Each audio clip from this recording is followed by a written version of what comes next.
We spend our lives surrounded by economics, and one of the most common market structures out there is one we rarely even stop to think about.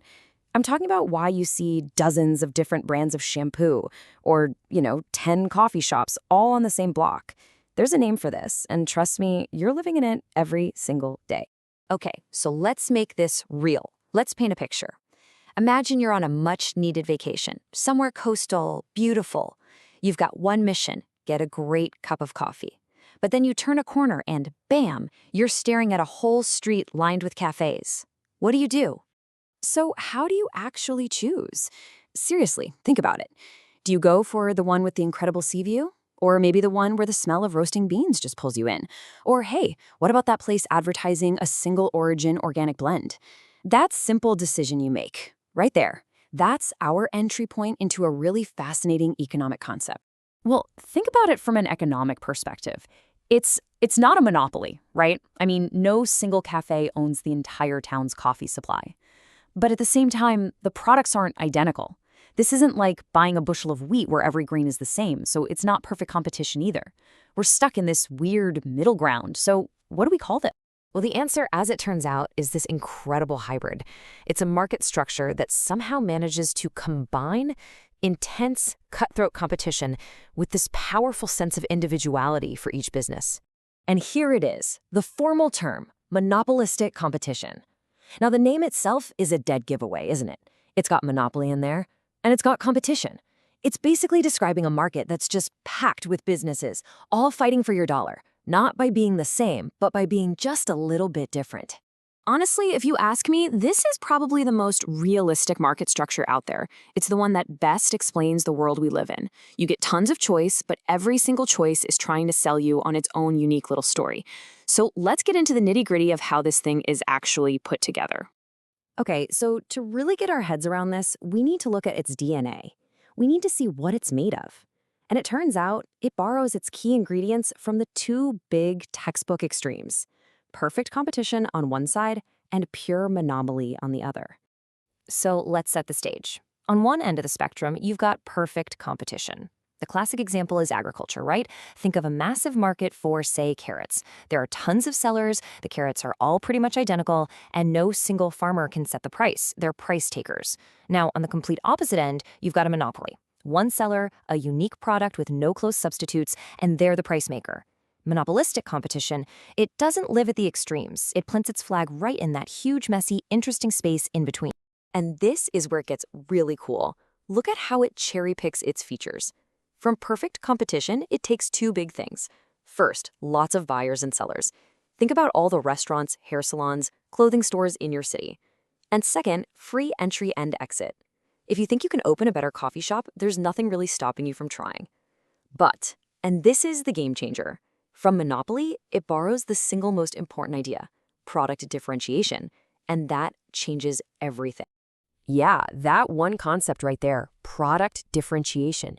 That's the whole ballgame. It's the secret sauce, the magic ingredient. It's what makes this market so dynamic and, frankly, so challenging for managers.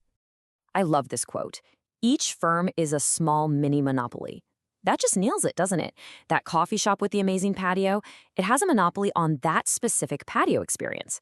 The restaurant with that one amazing chef, they have a monopoly on that chef's cooking.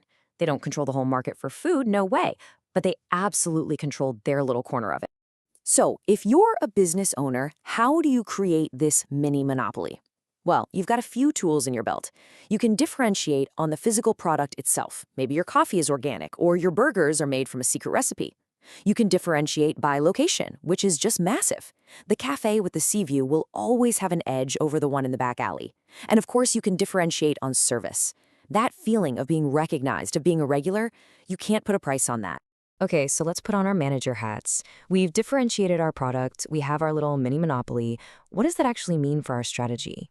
Well, it means we're walking a pricing tightrope every single day. Let's go back to our friend, the cafe owner, with that killer sea view. They've done everything right. Great branding, fantastic service, and a location to die for. So the million-dollar question is, what can they charge for a cup of coffee? All right, time for a little bit of theory, but stick with me, this is crucial. All this differentiation creates a very specific kind of demand curve for our cafe. It's downward sloping, which is just a fancy way of saying if you raise the price, you sell fewer cups. No surprise there. But the key term here is highly elastic. All that means is that your customers are super sensitive to price. Why? Because they have options. There are 10 other cafes just down the street. And this example with the numbers just makes it so clear. Let's say our Seaview Cafe owner gets a little bold and jacks up the price by, say, 10%. What happens? Well, a bunch of people are going to say, nope, not worth it, and walk over to the cheaper place. But, and this is the entire point, not everyone leaves. The people who are there specifically for that view, the loyalists, they'll grumble, but they'll pay up. They lose some customers, but not all. That's the power and the limit of their mini monopoly. So what's the bottom line here? Unlike that carrot farmer in perfect competition, you are a price maker. You get to put the price tag on your coffee. But, and it's a huge but, that power has a very short leash.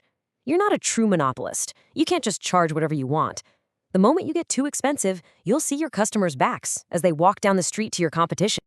And right there, that is the strategic dilemma that keeps millions of small business owners up at night. It's a constant trade-off. Do I aim for a higher margin on fewer sales, catering to my loyal base, or do I drop the price to go for volume and pull people away from my competitors? And this, by the way, is exactly why you see so much advertising, branding, and marketing in these industries. They are desperately trying to convince you their product is so different that it's worth the extra money. It is a never-ending tightrope walk. So that leaves us with one final big question to chew on. In a market this crowded, where everyone is screaming for your attention, what's more important in the long run? The price you charge, or the story you tell? Is it the number on the menu or the feeling you get when you walk through the door? It's something to think about next time you're standing on that street trying to decide where to get your coffee.